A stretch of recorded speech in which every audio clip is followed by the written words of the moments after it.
ko muna is yung biodata ng mga players. No? Kasi napakabata pa nila. Ilang taon na ba sila, anong school, saka gano'n na ba yung mga earnings nyo? Mga milyonaryo na yata kayo, ang babata nyo. Sana ladies first, pero ito na yung tinuturo. Ako po si Oyop, ang gabino ng Liquid Philippines, and I'm 20 years old. 20, okay. Taga saan?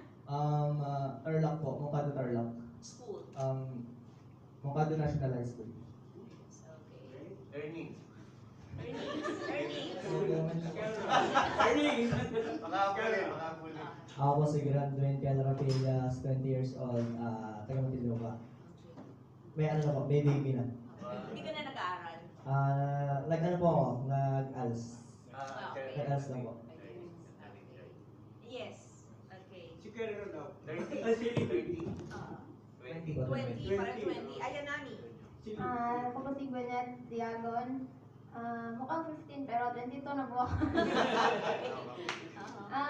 Matagal na po ako nag-stop pag-aral simula nung pinarsu ko po yung career ko sa sports kasi medyo mahirap po siya ipagsabay. Lalo na po from Cebu ako, so kaming lahat po sa Navi page, except sa 6 man namin na taga Cavite. And ano po yun, earnings? No comment po. Yun po. Pero definitely, malaking tulong sa family yung big earnings nyo dito. Sobra po. Parang ako na din po yung breadwinner sa pamilya namin. Monthly po, So, isang motivation ko din po talaga yung mabigyan sila ng mas magandang buhay pa. Okay, Ramisi. Hi po. 30 Christina Aramas. Actually, I'm from Bacolod po. And 21 years old. Pero dito ako sa school, the La Salle Araneta University. But I think this year lang, nag-stop muna din ako for this. Para makapokus ako. Ask ko na rin, bakit kailangan yung mag-screen name? Ano ba? May ano ba yan? May pinagbabawal ba yan? O kailangan yung magtago or... Bakit may screen O bakit may screen name? Bakit may... In-game In-game name, yeah. In-game name. Bakit may ganun? Yeah. I can answer that. Okay, so yeah, it's actually part of the game. When you sign up for an account, the players would usually have the choice if they want to use their real name. But most of the time, our professional athletes are actually using what we call an in-game name. So right now, like when they are competing for mga MLBB sanction events, kung ano yung parang pangalan nila in their account, that's what they're using. But if they have the chance to represent the Philippines, like for example, tournaments like mga SEA Games, ganyan, to represent, to be in the team of Cebol, ayan, usually required na gamitin yung last name nila, yung real last name nila. But yeah, for our game, for all casual users or like casual gamers, yun, pag nag-register po kasi talaga ng account, meron tayong in-game name na tinatawag. Clarify ko din, yung price ng lalaki ay katulad din dun sa price ng babae? No, it's different. For men's, it's actually $300,000 US. For female, it's 500K, was it? No, 3 million pala. 3 million for the guys. 3 million US dollars, and then 500K US dollars for the women's. Hindi yata pero, no? Parang... Pero 3 million US dollars para sa champion lang yun or buong... It's a prize pool for Prize pool. yeah, prize pool siya na paghahatian ng lahat ng sumali na teams, yes. And the champion gets how much? 1M. Wow, $1 million. That's 55 million sa akin. Anyway, sila lang ba yung sila lang yung lalaro or di ba it's a team it's a team event. Sino yung ibang kasama nila? Okay, meron po silang mga team. So usually a team is comprised of 5 players. Meron din po silang tinatawag na 6th man. So kumbaga parang it's someone na, kumbaga parang meron silang naka-bench. Yes. And of course, like they have coaches as well, professional coaches to take their journey to those professional competitions. So it applies for both. Pwede natin sabihin yung mga names ng ibang Yes, kasama please nila. acknowledge for both teams. Sige, ikaw, Yung mga teammates ko po Yeah. Andito ba sila? Pati sila coach. pala. Team Okay. Liquid Philippines ko is Oheb, Sanji, Cartizzi, JP, Sanford, and Perk Siva po, yung 6-man namin. Tapos yung coach po namin si Coach RC. Okay, yes. Camera. So ano naman po, Onyx Philippines, Kelra, King Kong, Super Prince, Brusco, Kirk. Tapos yung 6-man po namin si Kate. Tapos dalawa po yung coach namin, si Hayes tsaka si Coach Tony. Yes, okay. Yung sa amin naman po, real name nila po is Rica Fatima Amores, in-game name is Amor. Tapos, isa Mary Christine Vivero, in-game name niya is Mirai. Yung isa, Shin Perez, in-game name niya is Shinoa. Yung isa, Kay Miriel Alberto, in-game niya is Keishi. And then yung 6-man po namin is Alexandria Dardo. In-game name niya po is Lexa.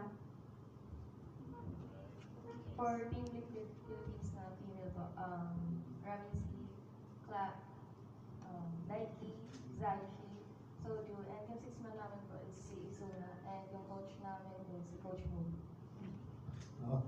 Last question for me. Yung esports will be included in SEA Games and Asian Games. And sana ma-approve sa Olympics no, by Los Angeles. Kayo ba mga players? And Miss Lee, ikaw muna. On your part ba, gaano pinagtutuunan ng mga players natin yung ganitong international competition, although medyo maliit yung premium, but pag nag-champion ka kasi, yung katulad ng Kaluyulo, biglang bumuhos yung premium. Sa inyo naman, hindi siya gaano kalaking premium, pero gaano kayo nakatutok na mapanalunan din yung mga esports natin sa SEA Games sa Asian Games? Okay, thank you for answering that one. For this one, usually the organization that is in charge of getting the roster for the PH team is Peso to represent C-Ball, right? So, kahit na hindi kasing level ng prize pool yung mga competition na to as you know, as what they are vying for EWC, anything that entails opportunity to represent the country for the national pride is something that is very big as well. It's treated very big by our teams and our players. Kasi number one, of course, it will also add to their credentials, di ba? And as an athlete, kumbaga parang doon tayo tumataas eh. As much credentials as we have, it also opens a lot of doors and opportunity for them, you know, like kagaya nung mga nangyayari kila, like Carlos Yulo, Heineken Diaz. It also helps their livelihood kasi once they get those types of credentials, it also attracts like potential endorsements and of course, the respect talaga. And ang pinaka-importante sa atin is we as a nation, Philippines, is taking up space in those international landscapes. Sa mga players, gaano nila kagusto na may represent yung Philippines sa mga ganito, SEA Games, Asian Games?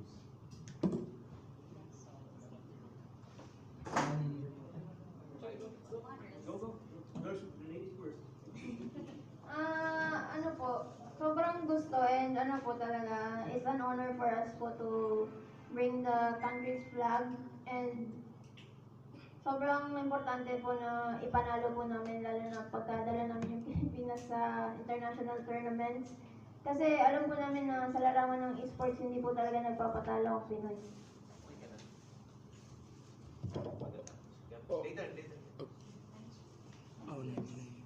Ayun po, sobrang gusto din kasi like I said, nung Vietnam, ang sabi ko talaga sa puso ko na gusto ko talaga Philippines sa every hand connect. So, yan yung ginawa kong motivation. Sobrang gusto ko po kasi ano eh. Ayun, yung civil po yung SEA Games po para sa akin, sobrang laki achievement pagka nakapasok ko dyan. Sobrang sarap sa puso. Iba yung parang feeling niya eh. Kasi parang para sa akin yung SEA Games, parang dala mo talaga yung buong Pilipinas lahat talaga eh. Kaya parang sobrang sarap sa puso pag ikaw yung mag-represent ng Pilipinas and dagdag na rin po doon yung may chance ka, may opportunity ka makilala yung mga matataas na tao sa Pilipinas and yung mga parang kung saan lalapit sa inyo yung mga sponsor, parang included na rin doon. Yun nga po. Ay, Ikaw. Tanong ka. Dagdag ko naman din po, sorry. Dagdag ko rin po na parang ang sarap po siguro sa feeling na pag nasa stage ka, tapos pinapatugtog yung national anthem ng bansa mo. yun po. Tulad po ng almost set na po yung set ko ay pagka po kasi mga SEA Games or Asian Games po, hindi na po kami nakatingin sa prize pool kasi nire-represent na po talaga ng Philippines. Kaya sobrang proud na po ako. Okay, good morning everyone. Gapera Sports Corner PH. Dalawang questions to, pero galing to kay Ivan Saldeeno ng Dugout at PNA. Kay Kelra muna. Liquid said after the MPL finals that they are up to 1,000% confident that the Philippine team will win MSC. How confident are they that the Philippine team will win the MSC? Kelra. Sa akin, sobrang confident talaga ako na mananalo kami. Isa sa amin yung mananalo sa Pilipinas kasi kita naman sa result ng Grand Finals namin ng MPL. Dikit talaga yung laban namin, tsaka feeling ko yung ibang bansa kinakabahan sa Pilipinas ngayon. Dahil sa napanood nilang Grand Finals. Okay, kay Miss Nabi, galing ito kay Ivan din. You were recently chosen as ambassadress for a fast foods chains Independence Day campaign. How would that motivate you further to represent the country proudly in MWI? How it would motivate? Yan, itong presensya nyo dun sa kampanya ng isang fast food chain. Sobrang nakaboost po siya, lalo na ng confidence and motivation din po na pinili kami ng isa sa pinakamalaking fast food sa Pilipinas. Actually, hindi lang po siya fast food in a name. Parang culture na po kasi siya natin na Pilipino. Hindi lang sa Pinas, tsaka sa ano na din po, sa overseas, like globally po talaga na pag sinabi natin Jollibee, Pinoy po talaga, like sa ating lahat, pag sinabing Jollibee, magkoconnecta po talaga tayo lahat. So, it brings very, malaking honor and motivation sa amin na dalhin yung pangalan nila. Last question, pero bago yan, shoutout sa lahat ng mga nanonood sa atin sa PSA Facebook page. Ang dami mga fans, ng mga MLBB teams na nakamonitor at nagko-comment nga dito sa ating PSA Facebook Live. Kay ma'am, will this participation will be do better to strengthen yung ating MLBB initiatives nyo sa inyong kumpanya na Munton to further strengthen nga, hindi lang yung elite, kundi yung developmental natin with regards nga sa MLBB. Salamat po. Yes, definitely. Because I think in terms of joining these types of international competition, there are always a lot of things to look forward to, not just by our professional esports athletes, pero marami tayong usually mga casual gamers, pero hindi natin alam, dream pala nila na maging professional athletes din, di ba? Makalaro sa MPL, makapag-represent also ng bansa ng Pilipinas in international competitions like that. So I think yes, this actually helps us strengthen and build the sport or esports here in the Philippines more solidly. Kasi ang napapansin po namin, of course we have other sports na nakakakuha tayo ng mga medals in international competitions. But actually, for our esports teams, they've been in multiple international championships wherein they bagged multiple championship titles, pero marami pa rin hindi nakakaalam or nakakaintindi kung ano talaga yung laro nila. So, of course, this is an opportunity for us to further showcase and i-plant talaga na esports players here in the Philippines are actually, taking up space and magaling talaga tayo worldwide. Yan.